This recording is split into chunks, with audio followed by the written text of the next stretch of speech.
Let me see. Are we live yet? Hello, everybody. I think we're live now. Yes, we are.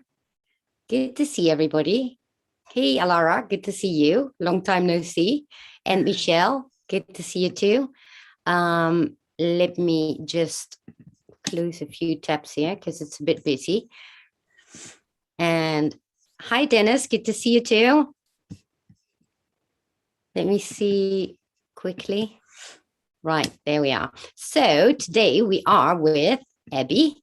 And for those that don't know Abby and will watch later, I'm going to tell you who Abby is. As a lifelong experiencer, Abby has always had a seat at the galactic table.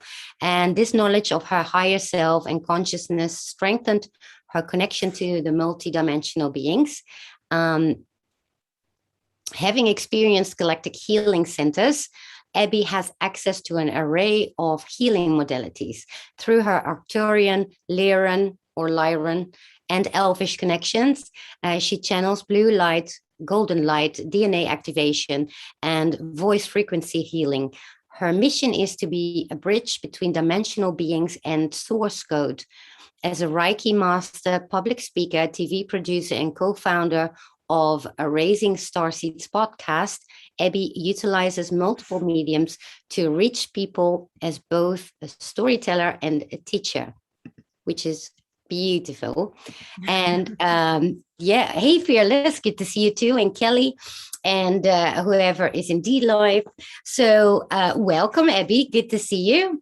Thank you so much. I'm excited to be here, and hello to everybody else who is listening from home. Alara, especially give you a shout out. My new buddy in the same state. She recently moved to South Carolina. I know, that's so true. And Tyler, good to see you too. Tyler Koala. Everybody's here. And so today we're going to get to know Abby a bit. Obviously, she's been on different channels already, so most of you may already know her. But in any case, I want her, tell a bit about yourself, how everything started. Well, first I have to apologize for the sniffles. I'm getting over my youngest, the podcast is Raising Starseeds, but they're still like little starseed germ monsters. So I have the sniffles. So I'm apologizing in advance if I do this in the podcast today. So I'm sorry. Yes. So, I wanted to share the reason why I wrote in my bio that I always had a seat at the galactic table was I literally have memories of being a young child, a young toddler, and I'm gauging I was probably about the age of 4 or 5 based on how much I was wiggling in someone's lap, and I was on a craft at a table. And the thing that I loved the most was the table was very interesting because it wasn't round. It was almost like an octagon shape, so it had like sharp edges, and it was silver, but there was this very thin line that was dug out and it went straight down the middle, like all the way down. And so I knew that I was on the craft that I had spent actually a portion of my childhood on. And I was on my Tijetan, and I call him, I have a past life with him, a current life with him, but I was on his lap, and directly across on that line was a seat that was empty. And even as a child, I knew that that was my seat, and they would never allow anyone to sit in it. Wow. Because I have the memory came back to me where I actually remember the fight I had with my Tijetan when I chose to come down here for this lifetime. We were in our quarters, and he was very upset that I had chosen to come down here. But I was, listing the reasons why I knew I had to. But at any rate, so my memory was I'm sitting in his lap, and there were all of these beings with all different races, looked wildly different.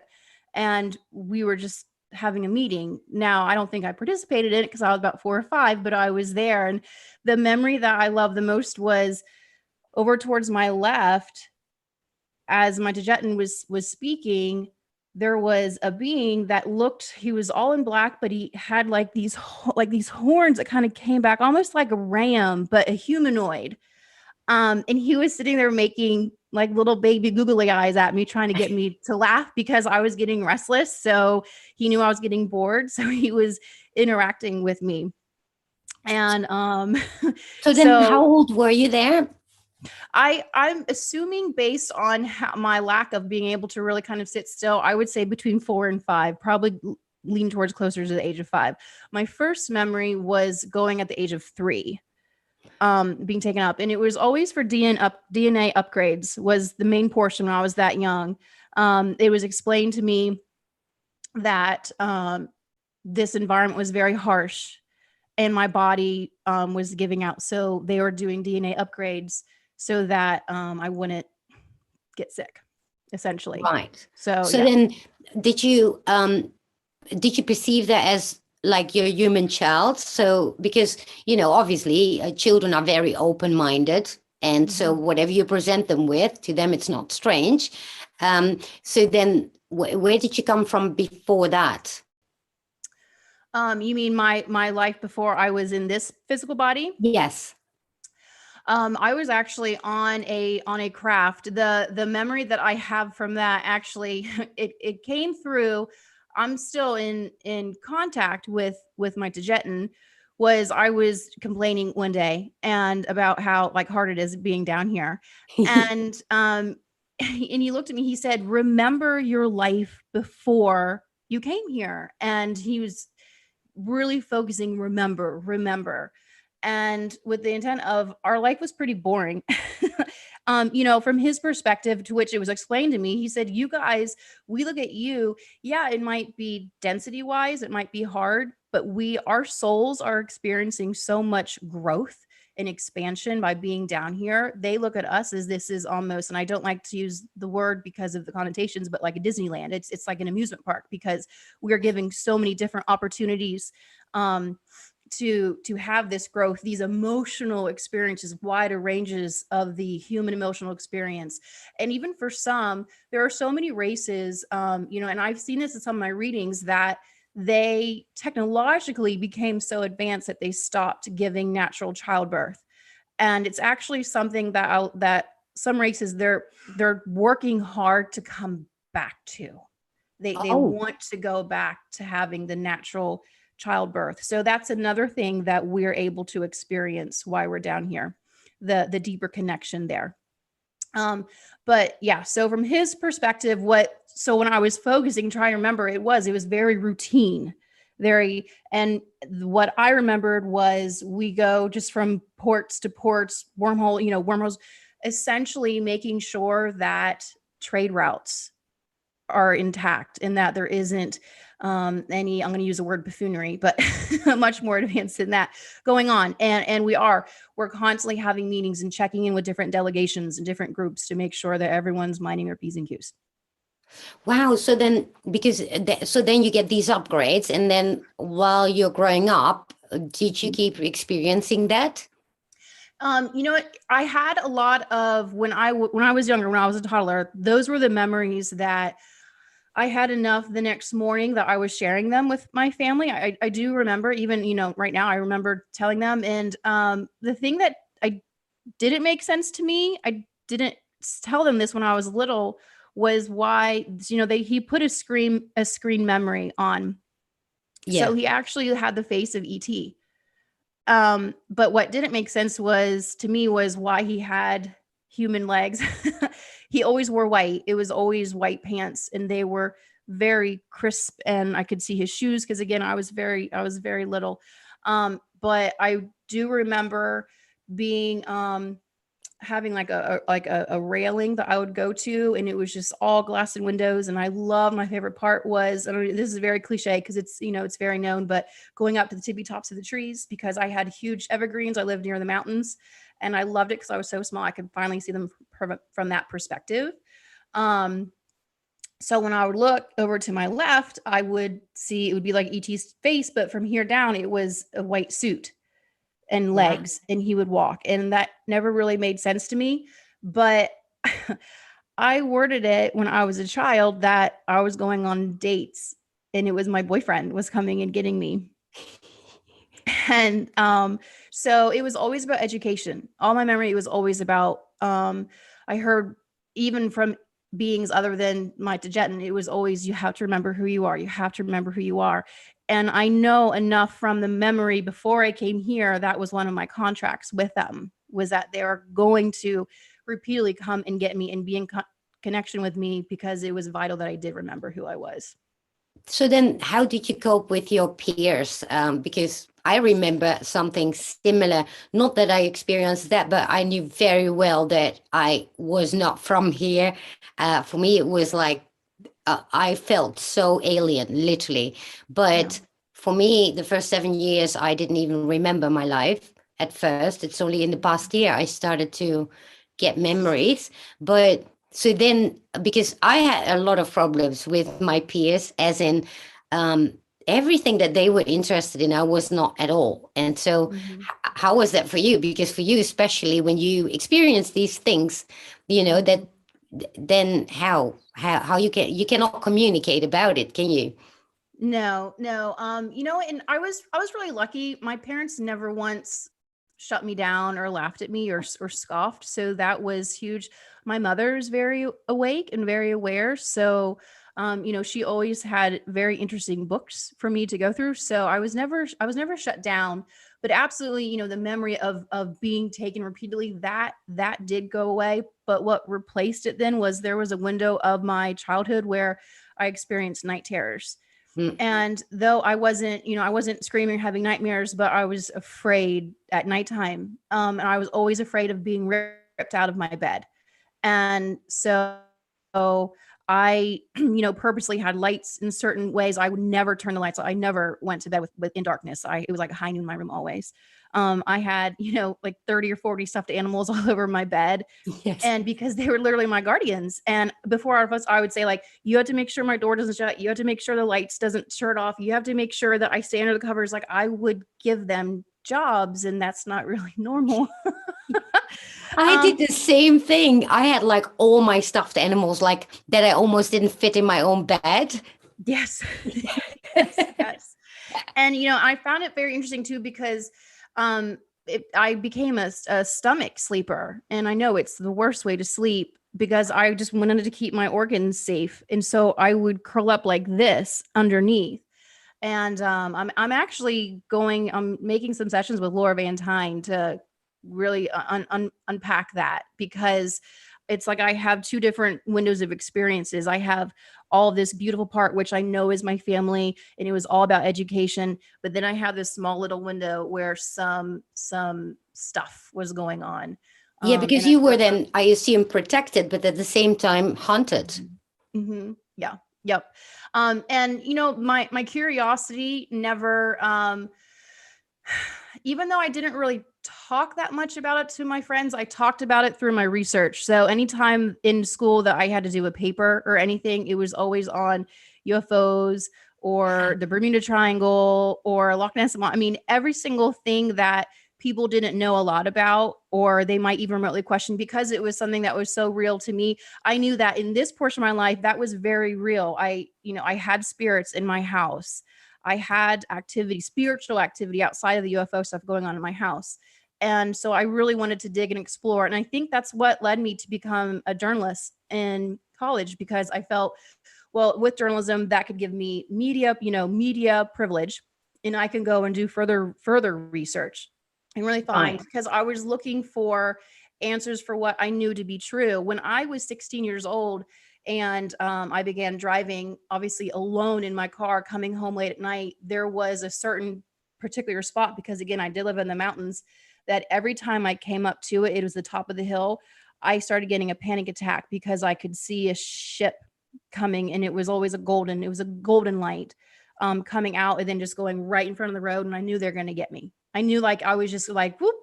And so I had anxiety for 2 full years. So these were not benevolent then? Looking back, it probably was my family, but from the perspective of, it was, I know it had to have happened, because I don't know why, because it was always that one spot, and I would just take a deep breath, like, okay, they didn't come get me. And, where does that come from? Right. Because especially when you get older, like your teenage years, and we're human after all. So you get all in your head as well, right? Yeah. Yes. And to go back to the original question was, what was it like growing up? I always felt, I knew I needed to blend in, if that makes any sense. I knew I Yeah. needed to, just this feeling of none of this makes sense. This is all ridiculous. None of this is real, but I need to blend in. Yeah. So I always, I had that, and I was always very bored, always bored. And, but the teachers could never really get me in trouble because I was straight A student. So Oh, wow. Really? yeah. School was always very easy for me. The only part was I was very easily bored. So So I then, made my own fun. later on, how did that develop? Because, we're now in these times where everybody wakes up in one form or another, especially spiritually, and remembering past lives, stuff like that. So then when did that happen for you? Well, obviously you already remembered, but, at a certain point, I assume that everything just gets stronger, especially, I mean, this year is insane, right? With everything Yes. going on. Yeah. So can you explain a bit how that went for you? Yeah, absolutely. Um, I being this age and for the past few years, I have been looking back at some memories, and it made sense. Around the age of 16 was when 16, 17, I started kind of really getting depressed, and it just came out of nowhere. I didn't know where it was. I've gone back through my memories, and I've had a couple reads where like, what happened to you at 16? What happened to you at 16? And nothing happened to me in my life. Yeah. I went back on my own. I put myself in the Merkaba and I went back to figure it out. And at the age 16 was when my family said they couldn't come and get me anymore Oh, because they said it was getting harder and harder to wipe my mind for the next morning, because my brain was starting to change. And so they said they didn't know when they could come and get me again. And so when I look at that memory, that coincides like why I just felt so just abandoned. abandoned. Yeah, I was going to say Abandoned. that. Yep. But now, looking back, there was a 10-year window where actually there was nothing in terms of galactics for me. And I did ask them about that. But within that 10-year window, what's really interesting was my spiritual side started coming in stronger, as in working with my guides, looking at past life memories, a lot of dream work. My dreams have always been wild. Like I always say, I love to sleep because I know I don't sleep. I have all these, wonderful events happening. But there was this 10-year window. And then all of a sudden it was like, boom, just downloads. Yeah. And I would wake up, and it was really hard for my husband because he would see me and it would look like I slept for 9 hours. I would wake up in the morning feeling like I just got hit with a cement truck.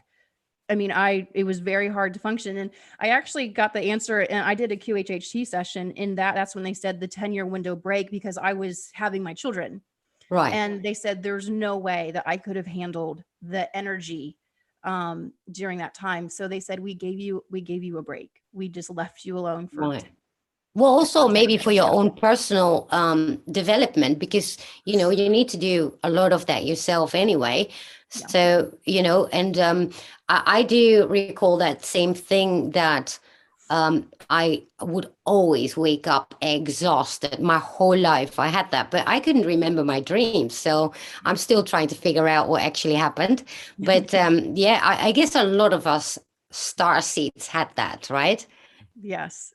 I remember probably one of the mornings I woke up feeling the absolute worst was, and I do, it was like I was standing next to my bed looking at my body, and I was like watching them do this to me. They were, if you could imagine taking a bread loaf in and out of the oven. Yeah. So that's what they were like pulling me in and out, my soul out of my body, and they were clearing out nanotech in my body. And so they would put me in and they would scan it like, and they're like, oh, there's some more here, yank me out, bring up that portion of the body, spread it out so it was more easier to grab them, and then they'd grab them and pull them out, whoop, put the body back together, slam me back in, and rescan. And they did this all night long. So I literally in the morning felt like I had been put physically back together. Wow. And so then with your QHST, speaking of which, I graduated this week with BQH.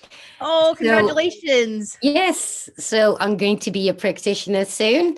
And I'm really looking forward to it because yeah, I love the whole, process of it. And it does a lot for people. So how did you experience yours then? Um, so I originally went to my QHHT. The first one was I was dealing with an illness. I'm healing from endometriosis still, and it's mainly completely under control and pain free. But I knew that with any type of an issue like that, it's usually attached to something, and I just wanted to know. And then I asked a couple questions. That was incredible for me. It opened up one of my past lives that he's now comes in. Like I joke with my friend who did the session. I go, he comes in and like just hijacks a lot of stuff in regards to, he just comes in just yammering. Um, but it was a life in Egypt that came through. And what was really funny was you start off going to a place where you feel really good and safe. And even that one was galactic. Like I just have no choice. I always leave this planet. And so, that was amazing. And of course, like I'm just crying and bawling because it's all coming from the heart. And then she's like, okay, now we're going to go to the next life that we need to look at. And then I started crying for that because I'm like, no, no, no, no. I didn't want to see it. And it was like, whoom, and I came back down to earth. And he actually completely channeled in through me and took over for the session and so he showed to me, he was on a circular craft. And I say circular, it might have from the outside been, but the room he was in was circular. And I could see his comrades, I'm gonna call them comrades, sitting around the circle, and they were coming here for a mission. And they were dropped off singularly in different locations around the planet, and they were to build pyramids. Now, not smooth, the jagged edge. And they were machines. And the purpose for these machines were they were literally terraforming this planet. And that's why they had to go to specific places. And then it would essentially turn on. They're supposed to come down, do that, and then hightail it and get out of here, and then kind of just leave the planet for a while. But he was so angry. I mean, so angry, because he kept saying they lied to us. They lied to us because they were supposed to use the beings who lived here on Earth already to help them do this. And so, number one, his physical being, he was over 10 feet tall. He was, this huge man, huge feet. The gravity was very hard for him. So just being here physically, like he just kind of like just moved slowly. It was hard on his lungs to breathe, and it was very dusty, and so he just commented like, there's like dust always coming into my lungs and it's already hard to breathe. So he was upset with that. And then he viewed the beings that were here already. He kept calling them like mindless rats. Now, granted, anytime you're bringing this in, they're translating their language into English language, the language that we speak. Yeah.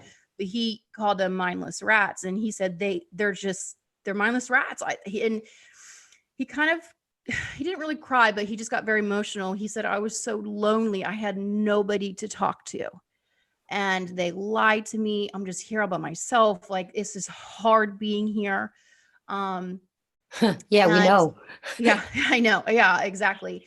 And, and so the person asked like, well, how did you build a pyramid? And he said, I just moved it with my mind. And, and so what the people were doing, they were bringing the materials for him. And then he just used his mind to form them and move them. And she said, well, how did you do that? I mean, he was so arrogant. And he said, I just will it. I just think it and it's done. Like he refused to explain any more than that. He just, That's so interesting because I heard and I read so many of these same exact stories and how it was done. So interesting because it's just to confirm, right? Mm-hmm. And I mean, it can be, that it's all wrong, obviously, if everybody keeps repeating the same thing. Exactly. And, and why he was so angry was he was abandoned here. He was not allowed to go back when he was done because through his loneliness, he procreated with a being here. Mm-hmm. And he said, and I put all of my knowledge, all of my DNA into this offspring just so I would have someone to talk to.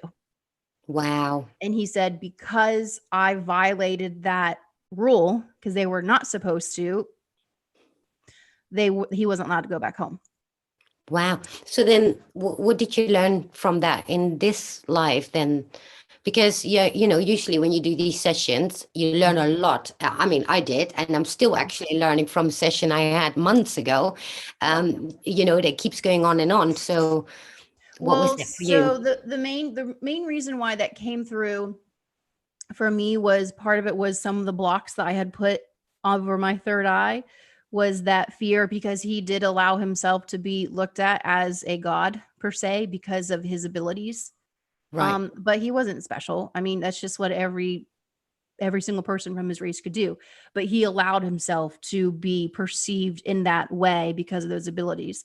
And so the reason why that came through was some of the blocks that I had put around myself in regards to like slowing down, bringing in some of these abilities, which we all have these abilities to do. Yeah. But yeah. So this is interesting because, James Gilliland did like a reading on me. Actually, it started with a clearing and then he came with the whole list for who I was and what. And there was this elven from Inner Earth, the gatekeepers, and a lot of Andromedan, Lyran, and whatever. But then I read yours and I was like, hey, that's interesting. So I was wondering, what do you know about the elven species? Because I believe there are many types. There are many types. I try to only speak on what I have seen and spoken to myself. Because for me, I need to feel it and see it and hear it. They're very much what I could say would be the highest potential of the human race would be. Our planet was supposed to be one of the original Eden planets, a place where a soul could come here to rest. We need those places in between hard lifetimes. And a lot of the places with the elvish beings that I've spoken to, and I love it because when I speak with them, they take me to where they are physically at, and then I can see that. Very musical, very, very musical beings, very in tune. I would say as close as what our earth shamans would be, the Native Americans would be. That's how they are. One They are song. they are bound to the earth, right? That's what I feel. Yeah. Well, they live on other planets too. So the elvish Yeah. races are seen on other planets as well. But yes, they are bound to the physical nature of wherever they are at. And they even, this song came through.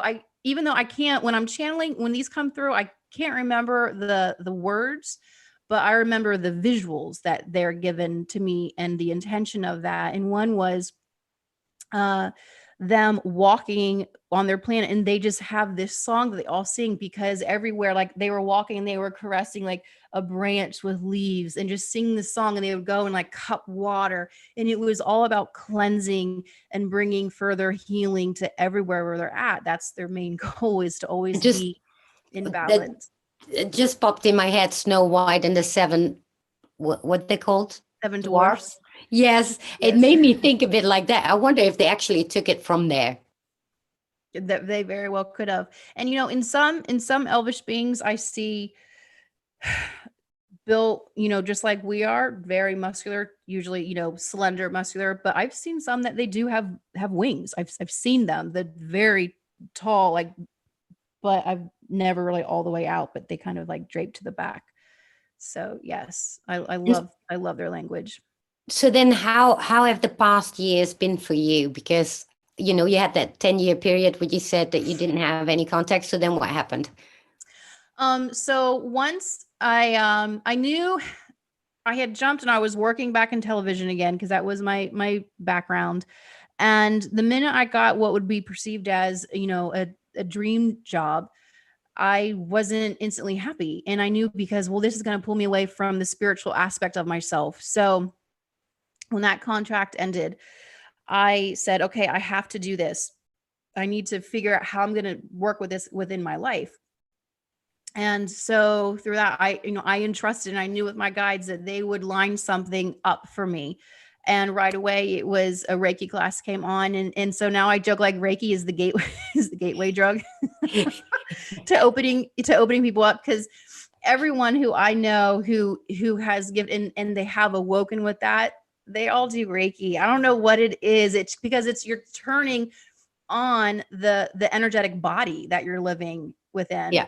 And that was the very first time, even just my first Reiki attunement, that was when the dragons came through, like my dragon came through. And then just as I continued to work, all of my clairs started opening, and it happened very, very fast for me. It was the minute I chose it, I actively chose it, knowing I can't deny this anymore. It was a floodgate. Wow. And that was a little overwhelming. I'm not going to lie. There was a couple days where I just kind of huddled in a little ball in my bathroom, and I didn't necessarily know how to explain to my husband. I would kind of go quiet for a couple days and finally be like, what is going on? And I would just look at him like, you're going to think I'm crazy, but I talked to a dragon yesterday for like 20 minutes. Then, yeah, I wanted to ask about that. Like, where did they come from? Who are they? What do they look like? I wish I could tell you where they come from. I don't. There's something interesting, and I want to understand it more because they are extremely tied within the angelic realm. Oh. And it's almost like they say, like an angelic heart dragon soul. Like they're tied in some way, and it's very frustrating for me right now because I want to understand it better. But I'm not good at forcing things, like I don't want to sit and like, all right, you're going to tell me, because I feel when I do that it's the distortion might occur. So I just know that they're linked. One of the times I saw is Ezekiel, and this is one of my, in astral, I kind of like woke up in astral mid sentence, and Ezekiel was riding on a dragon. Wow. And we were very far up north, and we were actually in a subdivision of all these homes, and the snow was very, very thick on the rooftops. And I'm riding on a dragon, and Ezekiel's in front of me on a dragon, and he turns around and he's like talking to me as he's flying. And he said, sometimes nature can get a little out of balance. And this is just one of the things that we do. We come in and we help to bring more balance. And he said, all of these roofs are going to collapse. It can't handle this amount of snow, the weight. And so these dragons are literally like breathing fire and helping to melt back some of the snow on all these homes. And it's just like a swoop, but then we left. So it's just interesting. But when dragons come in, it's really funny because they can come in different sizes. So therefore I'm perceiving their energy. I've seen a dragon that can just fit in my room, and he paces and he's walking. One dragon came through and he just had his big old eyeball next to the window and his huge body was outside. One was huge, and his whole foot, I just saw his foot in my room, and he's just yammering and clomping around. And so I had to finally tell him, like, just stop. Like, what do you want? Like, take a minute. Take a breather. No, don't. Yes, take a breather. But usually, like when they're coming in, it's because they're attached to the person that I'm working with.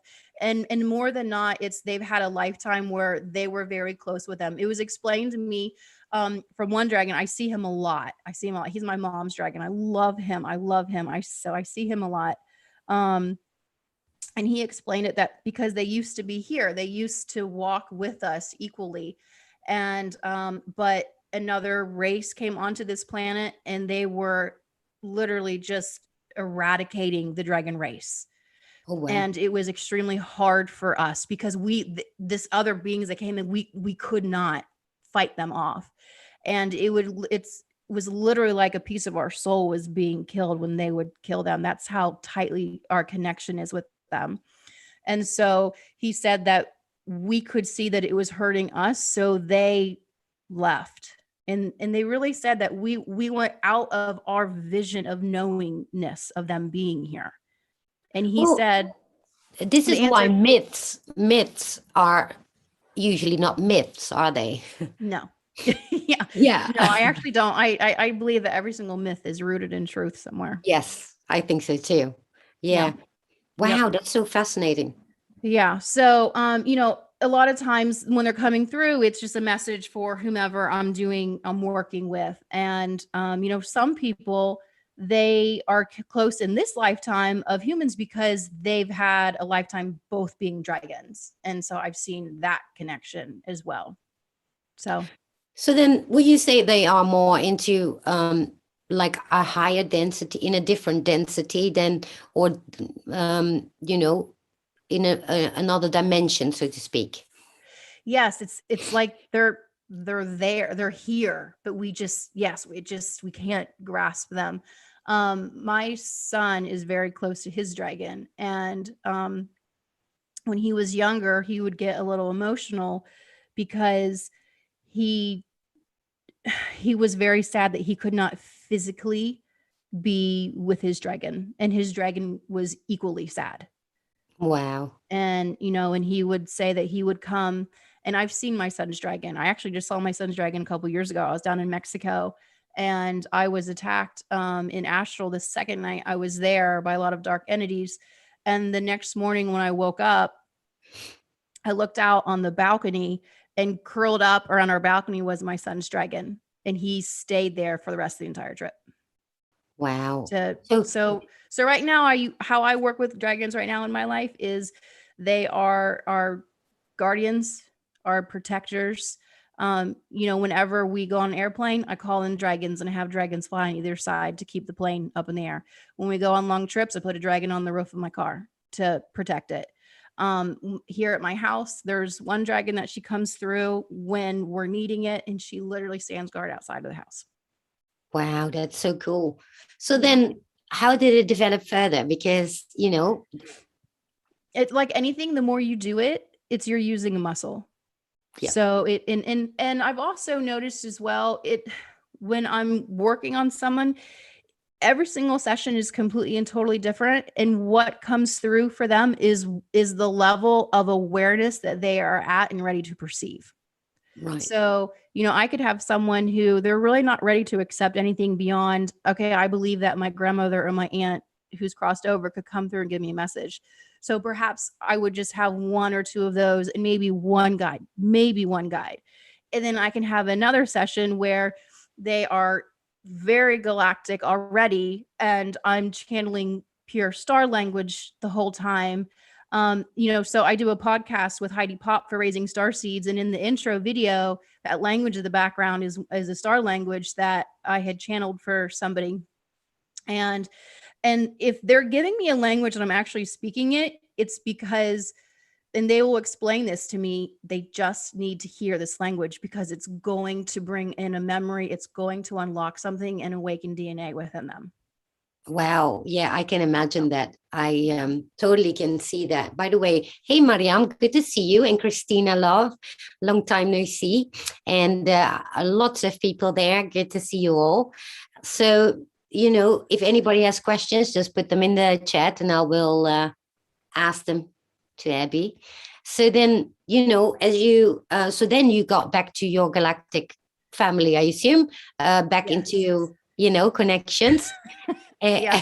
Right. I'll tell you. So one night, and this hasn't happened since. So part of me regrets it, but I'm also glad that I set those boundaries too. It was like 12:30 in the morning, and my husband was sleeping, behind me, and he's a very light sleeper, but I'm laying there, and all of a sudden Michael comes through, and he's just like holding space. And so I'm like, why are you here? And he didn't say a word. He was just holding space. And then my Tijetan that I know, like, just portaled in, and he was right next to my bed. And I sometimes keep my laptop like right there, because at that point in time, I was doing a lot of channeled writing. And he said, you need to get on that. I need to give you a message. Wow. And I like pulled my phone up, looked at the time, and I'm like, it's 12:30. I put my phone down, and he said, no, I have to give you this message. And because I knew if I wake up I'm going to wake up my husband. It was his birthday the next day. I'm like, he'll be so grumpy. Like, cause once he's awake, he doesn't fall back to sleep. And so I just looked at him. I said, listen, it's 12:30 in the morning. Time does not exist for you, but it does for me. You can come back at 9 in the morning. And he literally looked at me and went, and he was just out, like just blinked out. And so part of me is like, when I would tell my friends, they're like, I cannot believe that you said no and to come back in the morning. Did he come back? No, he didn't. No, he didn't. I know him well enough. I know him well enough to know that he's like, forget you, because I don't need to tell you. But he comes back in other ways. I mean, I've definitely seen him since then, but he didn't come back the next morning at 9. Wow. So then, okay. So then did he come back later or whenever? And then when he did he give you the message? He's given me different messages.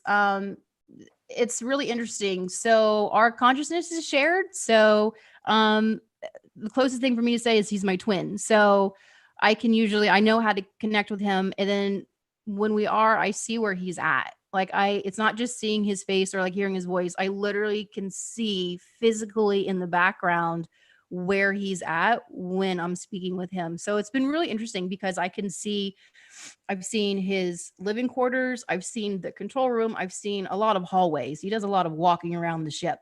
And the thing that feels more real to me is I've seen him in different moods. Sometimes he's a little stressed. Sometimes he's like it was the best thing because for a while, every time I was connecting with him, he was walking at a quickened pace. And one time he literally did say, "What? I have a lot of work to do." and I said, I wasn't very nice. I'm like, I got stuff to do too. I didn't want to talk to you anyways.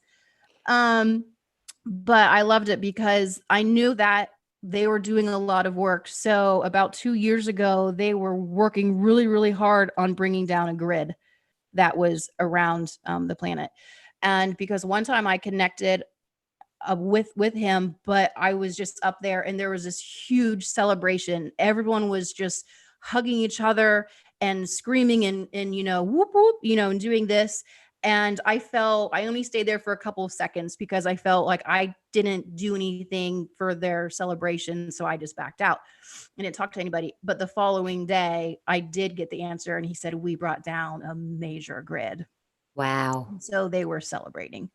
And then for a while, then, sometimes I won't connect and it'll be, 4 or 5 months. And sometimes I do get nervous because they are physical. I think often people think that when we say we're connecting with them, that they're in spirit. They're not. They're physical beings. They have flesh just like we do. And we're just able to telepathically, connect with them. So it had been months and I did worry, like, what if he crossed over? What if he died? Because they've been doing a lot of work. But then when I finally did connect, because I was really kind of pushing it, he had his eyes closed, but he answered verbally. He was laying in a med bed, like in a bed. What happened? He was they had been putting in such long days and hours. So he wasn't physically hurt, but he was doing cellular regeneration. So because then of all the stress that was put on his physical being. From what density is he? The first number that came to my head is like 5. All right. 5, 6. Yeah. Wow. Yeah. And so can you just connect with him whenever you want, or apparently not. I mean, I can try whenever I want, but it's not always there. Yeah. Yep. So sometimes if I don't physically, he's been really far away for 7 months now. So when I do for the past 7 months, I have not physically seen him, but I can hear him and I just know he's really far away doing they're doing more work. And I definitely feel it's to make sure that they don't come back. Like these things were around us. They thought they could scatter out. And so they followed them out to completely eradicate and or run them off. Well, that's good news. Well, hopefully they're okay. But, I know there's so much going on all over the place. as Yes. above, so below. But Yeah. yeah, I mean, and we're all doing our part, right? So obviously you have your mission, and probably you know Mhm. what your mission is, Mhm. and so how's that going?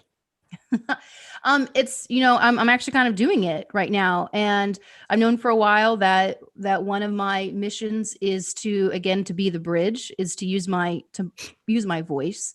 And I've been given visions a couple years ago of me addressing a large crowd, and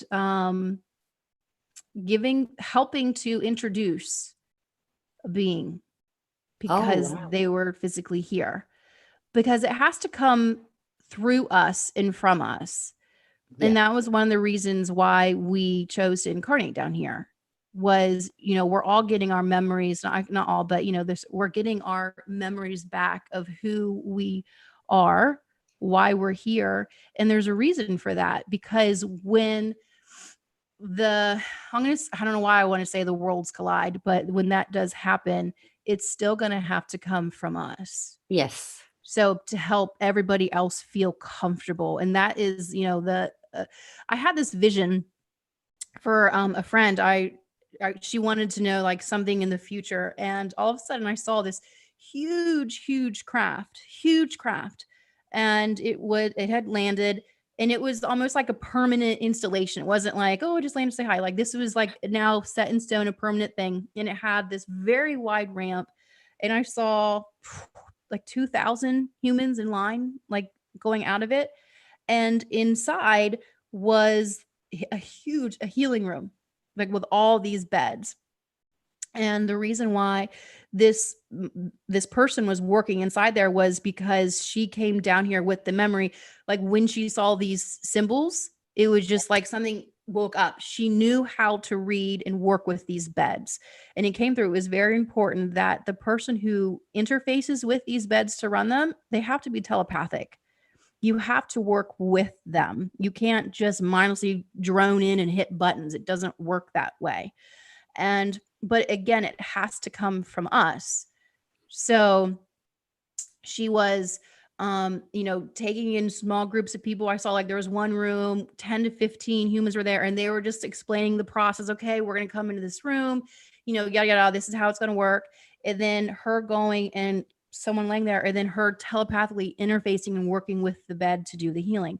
But it needed to come from us so that everybody felt very comfortable, and it Right. wasn't scary per se. And that's one of the reasons why a lot of us are here, because, again, no one's coming to rescue us. That's not how it's going to work. It's so funny because I keep saying that as well, right? Mhm. The fact that many people, are so programmed to have somebody else save them, Yeah. whether that's a government or somewhere up there. And, it's the whole point is that we learn to stand in our power, Yeah. right? And Yep. then once we know that we can stand in our power, we can actually do something about it. And I do see people now around me, at least, doing that more and more and understanding it, and embracing that. Mhm. On the other hand, I also see many people that actually I'm not very close to, but I just see it from distance, right? How they are begging for help. And then I'm like, yeah, as long as you keep begging for help, things are not going to get better. Mhm. Yep. And I have to say that this past 20 months in globally, it was kind of a nice break for us. Right? I We've think, been given this opportunity, like you did BQH, like you learned. There were opportunities. We were at home, so we could work on ourselves and go within yes. and do the healing and make connections. And I was able to go to a couple of these conferences and meet other star family, and I loved that. Yeah. But it was a nice break, if that's how you were able to perceive it as. Exactly. And that's I saw that same thing, and I see it now continuously, that whatever people call dark, it Mhm. always has another side to it as well. But you need Mhm. to want to see it, and you need to Yeah. want to know that it's so, because Mhm. everything has two sides to a coin, right? And I think it's beautiful that it's kind of an opportunity. And I instantly saw that because when we had our first lockdowns, people woke up like in the thousands. And I thought, well, that's great. It's great, right? Because Yep. you know, and then everybody was obviously complaining about a whole lockdown. But if you looked at it from that other perspective, it literally, there are so many perspectives to things. So it literally takes you just, you know, one little turn and you're like, wait a minute, hang on, this is Yeah. awesome. Right. Yeah. And unfortunately, not many people are able to do that yet. But, you know, once you can, it's kind of empowering. It is. It is extremely empowering. I remember my son actually, my kids are very aware and gifted children. But a few months back, I mean, probably when we were in the heart of when it was getting kind of mucky, my son was a little upset and he got emotional and he said, "Mom, why can't everybody see this for what it is? Like, why can't they see it?" And it just genuinely hurt him in this shock. And I said, this is where we are spiritually at an advantage. Yeah. And because we are in that place, this is why we have to do the work that we're doing right now. If you can see through the illusion, then you're part of, and this is so cheesy, but you're part of the solution.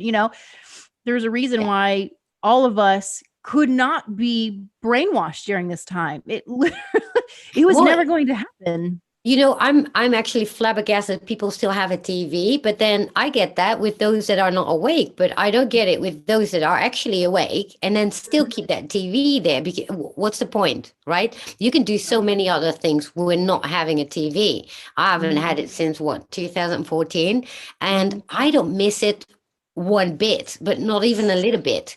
And my Yeah. whole life has changed because your focus start changing, right? Mhm.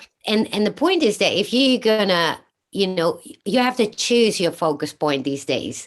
If you don't do it, not being aware of it, then, you know, you can actually hurt yourself because, you know, you're going to drag things on and on and on. Well, in reality, you can actually now choose your path. You can choose how fast you go through your dark nights of the soul. And I've had many this year, but never have I been able to transform or transmute things so freaking fast that would usually take me months or even years, and now it's within a week and boom, and it Boom. changes. Yep. You know, but it is a choice. Yeah. I was able to, yeah, from like Friday to Sunday, I had some stuff going on. And I knew on Monday morning, because I wrote one of my friends, I go, "Oh my God, what's in retrograde right now?" Because I absolutely knew, okay, there's something in this that I still need to work on. I can, you bring it into like, thank you for this. What do I need to still work and grow on? And I knew, and I spent Monday really kind of looking, where do I need to grow? Yeah. Why did this happen? By Tuesday morning, we had passed that retrograde. Boom. I woke up feeling amazing. Didn't even think about what had gone through. Whoop, done. Yes. Same for me, exactly Yep. the same. And you know, every week there's something else and faster going through it. And I kind of start liking it. It's like it's now like almost like a challenge, right? Like bring it on, next, bring it on. And Absolutely. you know, but obviously with these energies, sometimes you're just exhausted and you're like, okay, put a break on it for now, right? But I feel it's only accelerating more and more, which is logical. If you have all these energies like bombarding the earth, you know, we are being literally all that shadow work and everything is coming to the surface now faster and faster. So, you know, we can fight it, but it's still coming. So you may as well, you know, do something about it if Yep. you know, once you understand it. Absolutely. The message that I keep receiving from my own guides and some of my galactics is they want to, like, they keep giving me the vision of like putting my family house in like this glass dome right now. So, therefore it's glass because I'm to be observing everything that's going on, Yes. but like keep yourself protected, keep your family safe, keep them close to you while we're going through this shift right now. So it was very interesting. A few weeks ago, I was out for a run, and that's usually, when I can connect easily. And I just started feeling, it was almost like I could see all of these beings around me. They were right here. And I was like putting my hand out because I'm like, oh my God, they're all right here. And they were like the Arcturians and Andromedan and Lyran, like they were everywhere, all around me and in our environment. And they literally said, we're right here. Just perceive us. Just perceive us. And my higher self was literally up above going, wake up, wake up.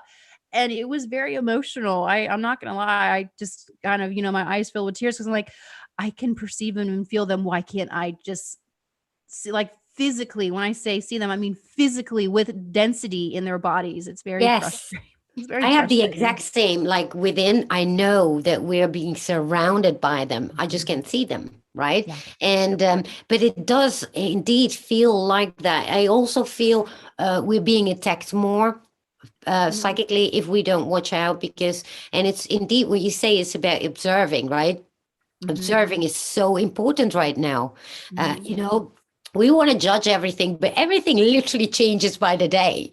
Yeah. Yeah. You cannot get attached to any information at all right now. I read it all. I don't cut anything off. I just sit back and I observe and I read everything. And like in my mind, I have just this huge bookshelf and everything I read, like, oh, I'm going to put that right there because that might connect to something I put over on that little shelf 3 weeks ago. And that's just what I'm doing in my mind. I'm just Yeah. putting everything on shelves and just sitting back in my little chair like this, just like looking at all of it. Yes, I do the exact same thing, and also not looking outward that much anymore to all the Mhm. informations I see, right? Mhm. I mean, it's nice to get knowledge, Mhm. but with everybody it has these predictions and things that's going to happen here, left and right. And I'm like, yeah, you know what? Things can change literally every week. And Oh my so, gosh, these timelines. Oh my yes, Lord. They are just shifting. They're shifting so fast. It's almost like you're yes. getting whiplash right now. Yeah. I think we can literally not predict anything anymore at this point. I mean, No. we know we're heading towards a positive point, but that's literally about it. Yeah. I received the message a year ago that because of course because I do talk to my peeps, I was pushing them really hard because at that point it was getting a little murky. I'm like, oh my God, like how is it gonna happen? And the overwhelming message, and I've said this, a million times before, is we have to experience this organically. Yeah. Like no one's getting the answers to how this is going to work out. It has to have, all of us have to have a collective like that Yes. moment to see it. That's So exactly what I feel as well. While yeah. before we used to be able to actually, kind of pinpoint things, what Peek into was it. supposed to, but now I feel like that's impossible. It really doesn't matter what anybody puts out. Things can be Mm-hmm. completely different next Mm-hmm. week. Mm-hmm.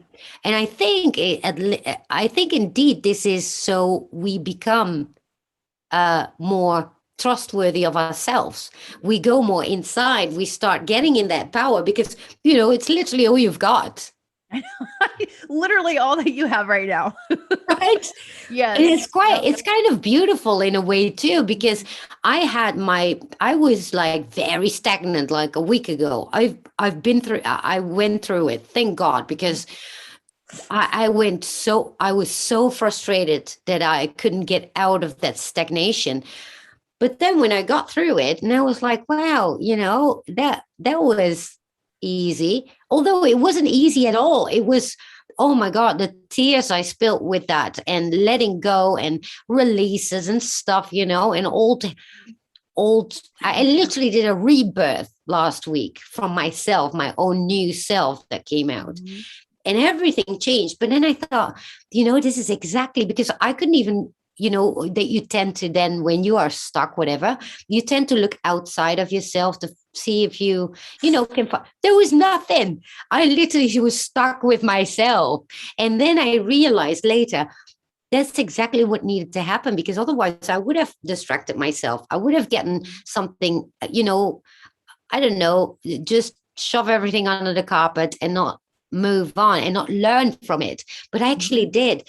And the reason I did is because there was literally nothing outside myself that could distract me. Yeah.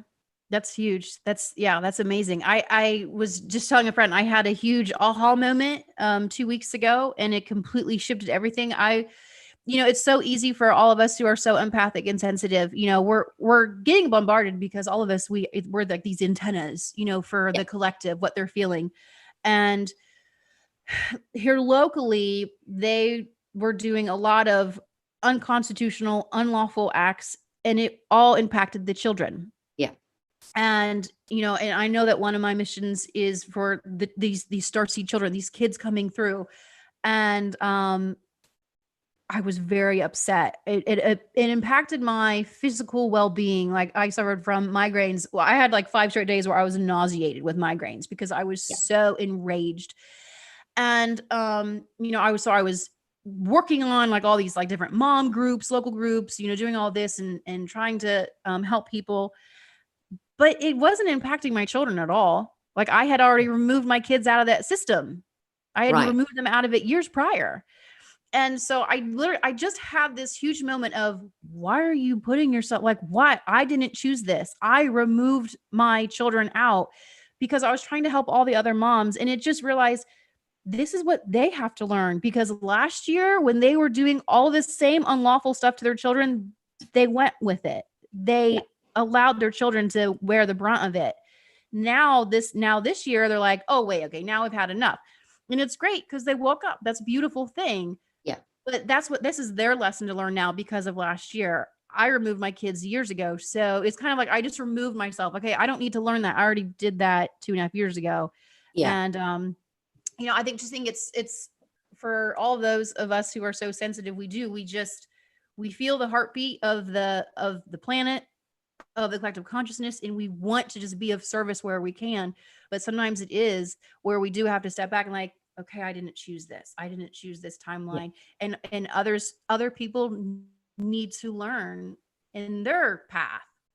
Absolutely. I think also like what you said was actually really, really beautiful, because we have our missions here. We come here to help others, but sometimes you help others by helping yourself first, because we all are growing and learning and developing ourselves. And the whole point that these energies are bringing these shadow parts from us to the surface is so we work on them. And when we work on them, that's when we can actually be more open to help others. And I definitely can see that, because I know a lot of people, healers, etc., but they also need to heal and grow themselves still. We should never forget that we keep growing, we keep evolving, we keep learning ourselves as well. It's very important to keep that in mind and not get distracted by all sorts of outside stuff going on. Now, obviously, when you have children, it's a whole different ballgame, and we do get concerned about that. Yeah, I do have good hope still. Yeah, I have absolute hope. I do think, though, within this 3D matrix, I don't really think that anyone can be fully healed. There will always be, shadows and distortions that you have to work through. So it's an ever evolving. The same way, though, I look at it as we're never done learning. No. I mean, if you were to tell me right now, I'm almost 41, that you have learned everything that you will ever learn, that would be awful to me. Like, I never want to stop learning. Well, I would say, but the more, like, sorry to be crass, but I was like, the more I know, the more I don't know shit. Yes, right. I'm 52. My life is just starting finally, after everything I learned in healing and a rebirth and another rebirth, and and here I am at 52, and I'm like, holy crap. So it's no wonder that we actually are not supposed to be this young when we die, right? And I mean, even 100, 120 is still too young, right? We just start to learn stuff and then you die. Well, that's not fair, is it? But then again, we already knew that. But it's important that we just keeping that perspective as well from ourselves within, because it's not easy, obviously. I know that. Yeah. Yeah. But if it was easy, it would be boring. Yeah, true. Otherwise, oh my gosh, yeah, that's so true. So then, obviously, I said not about predictions and all that. That doesn't matter anymore. But do you have any message that comes for star seeds, for people that are going into their missions? Advice maybe that you got. I would say always lead through the heart. Everything needs to come from the heart, and to know and truly believe in yourselves that you didn't come down here unarmed. And by unarmed, I mean without all of this coding within inside of you. And when you are starting to work within something that is in line within your alignment with through that heart center, it will just turn on, and you will start to do things that you never 2 years prior thought that you could ever imagine yourself doing. But we all came down here, number one, with a plan, number two, with a mission, and number three, guarded by a lot of amazing beings around us to support us. But we always have to ask for their help, always, because Yeah. they can't do it for us. And so often people, and I even struggle with this sometimes too, even though I know they're all there. Sometimes I do. It's like, I can do it. No, I can do it. Like, no, I can ask for help, sometimes. Well, that's it. Many people don't realize it's all about just ask, right? Mm-hmm. Yep, absolutely. Yeah, outside of what you're here, your soul contract to learn or, to grow from, life isn't supposed to be that hard. It really just isn't. Yeah. They do, even our higher selves want us to enjoy a little bit. So, yeah. So do you feel that we're on a tipping point as well at this moment? Absolutely. It's so interesting because some of the information I have gotten, because it's difficult because there is no perception of time there. Yeah. So, I mean, I received obviously not how it's going to happen, but the end, of the light winning, and it feels like it's going to be tomorrow, or within the hour. And that was, a year and a half ago. So, oh, wow. There, one time you were ahead of the curve, actually.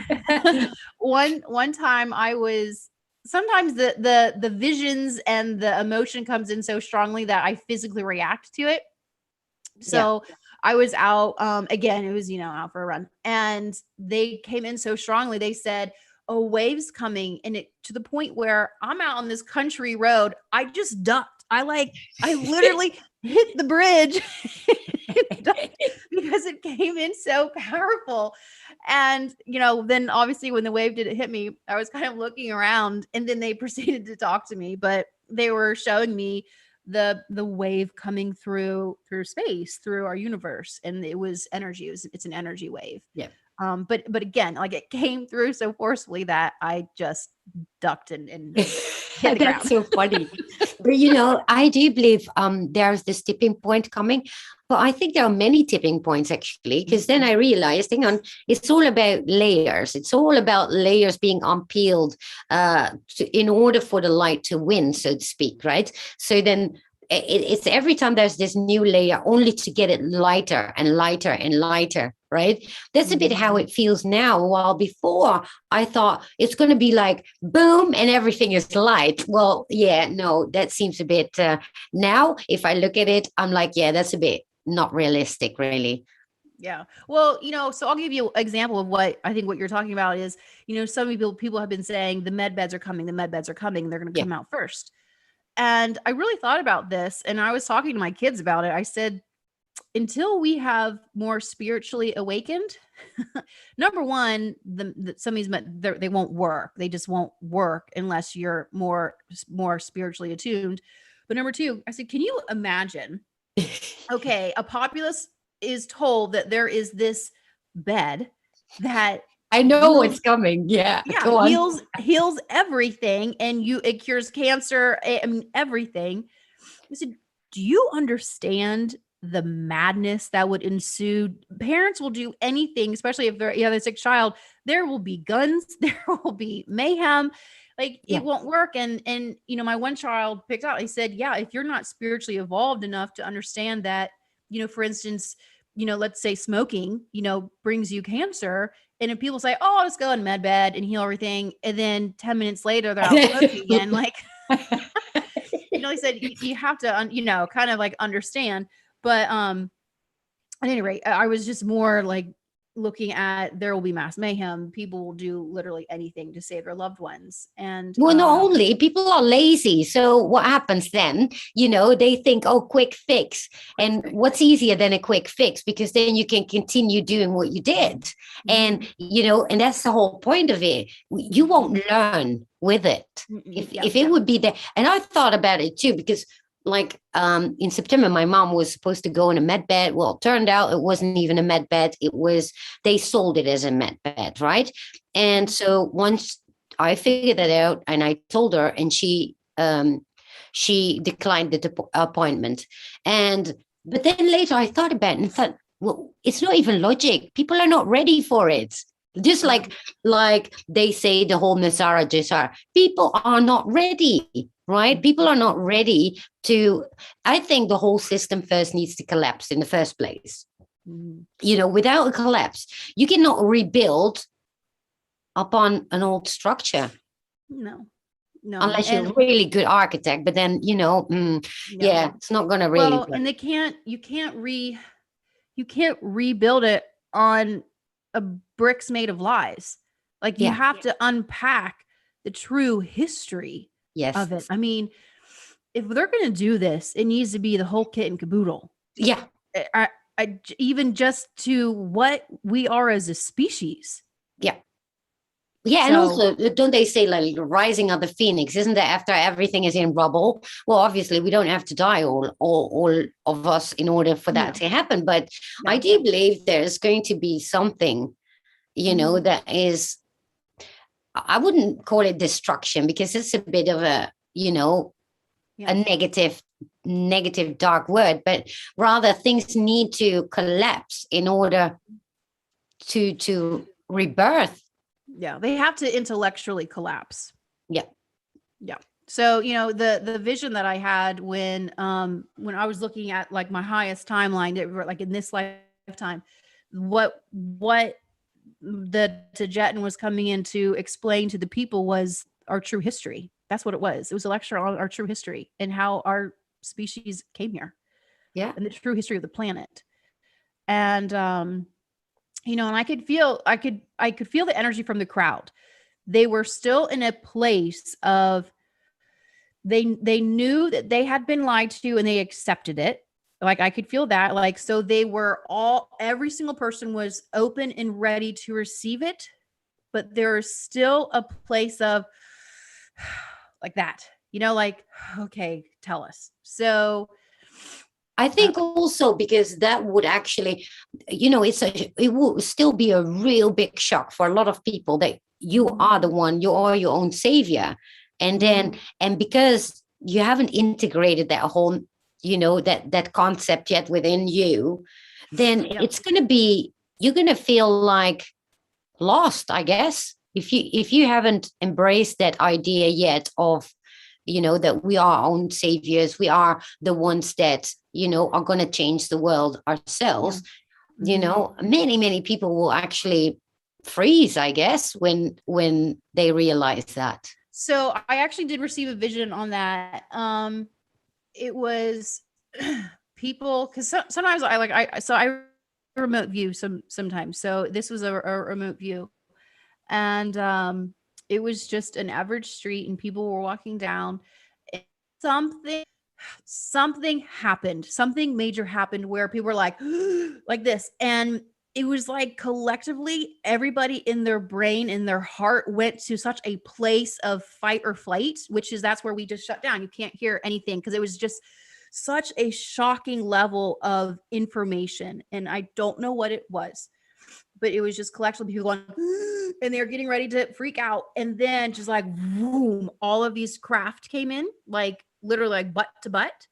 And they just put down like this wave or so, but it didn't look like a wave. It's just like they just put down this, and everybody just kind of breathed easy. so that then the information that they were being told, they could genuinely hear it. So it's just like, for me, sometimes people are like, aren't you freaked out by the things you see? Because I see them like I see you and other beings. I'm like, well, no, never, because I feel them first. So I already know their intention. I feel their heart space, and then they show up. So I'm never in a place of fear. So it's like they took the population to that place where then they get the information.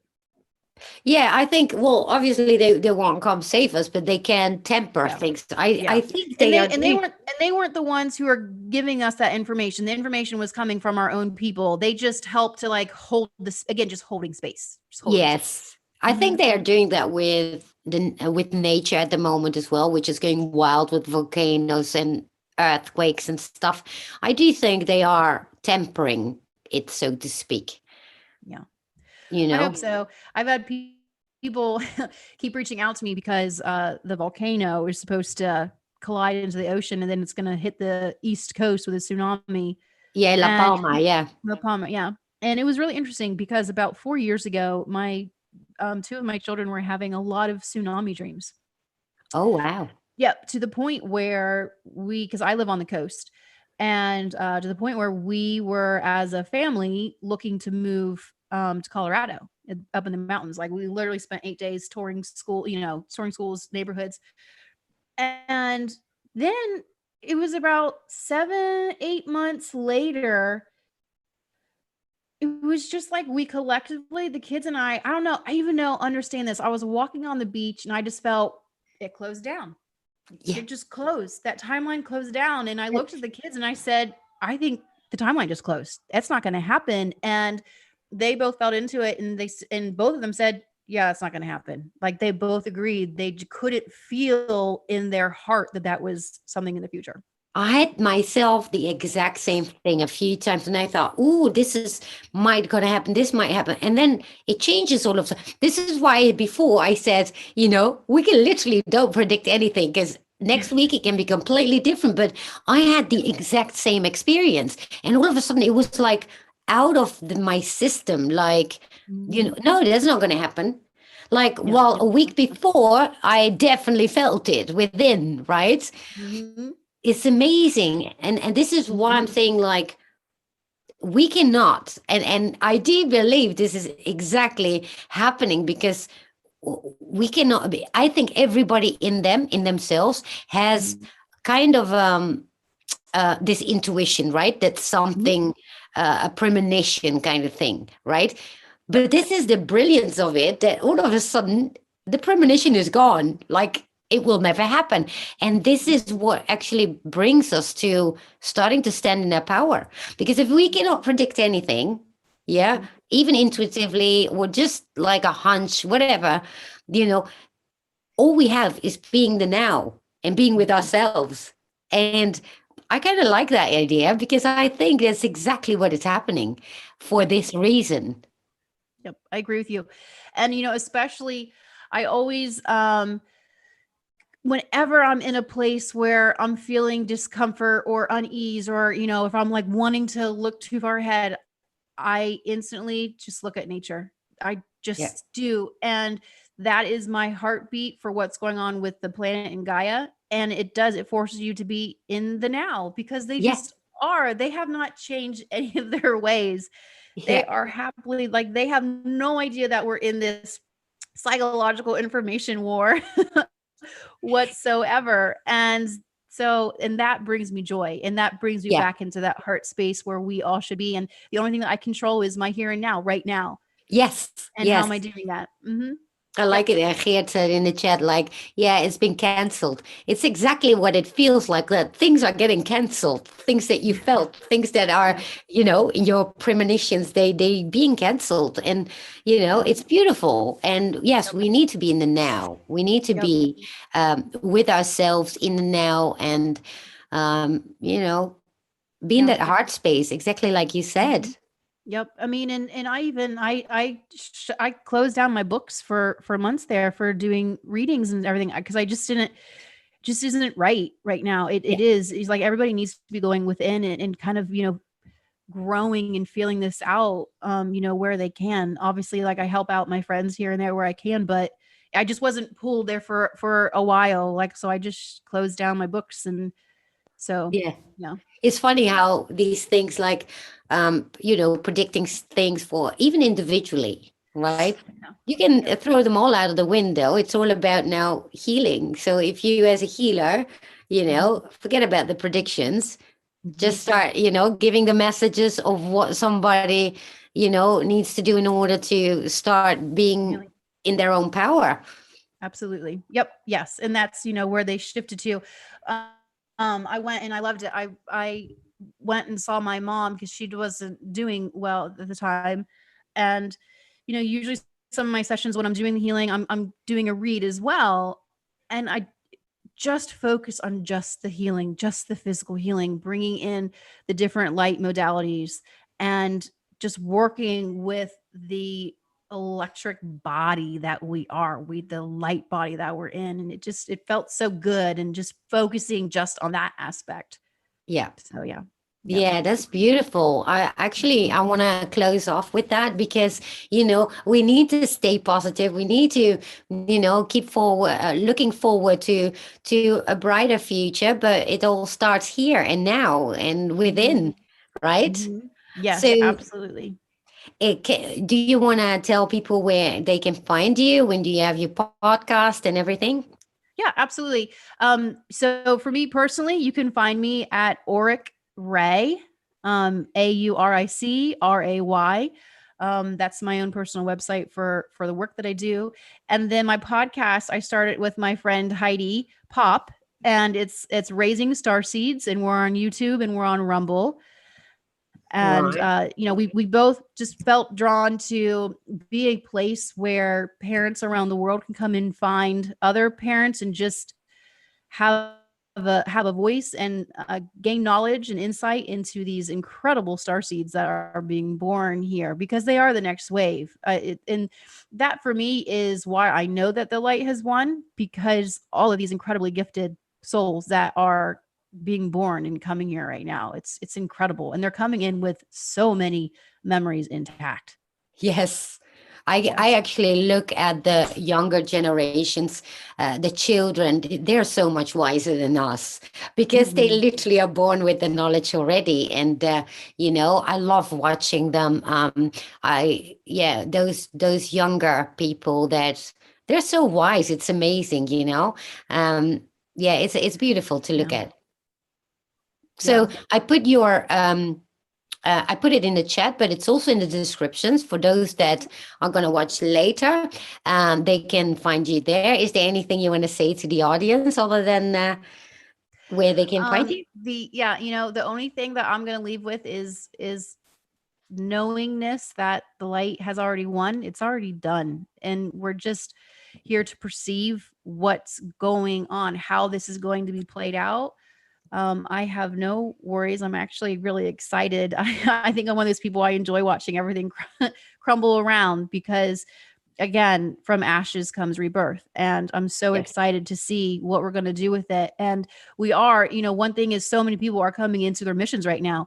And we are using these podcasts, and we're using social media to find each other. And all of us are, and so many people have said it, and I'm just going to echo it. We all are so vitally important, and we all have pieces to this puzzle, and we all came in here for our unique niche, our unique purpose. And so find out, go within, and reach out and find your other star family. Yeah. Yeah, unite and and accept each other for who everybody is, because we're all unique. That's Yes. the beauty of it, isn't it? Mhm. So thank you so much for being here. And well, thank you to the audience as well. I love you all. And I hope to see you next Monday. And be kind to each other and yourself. And peace out. Yes. Bye all.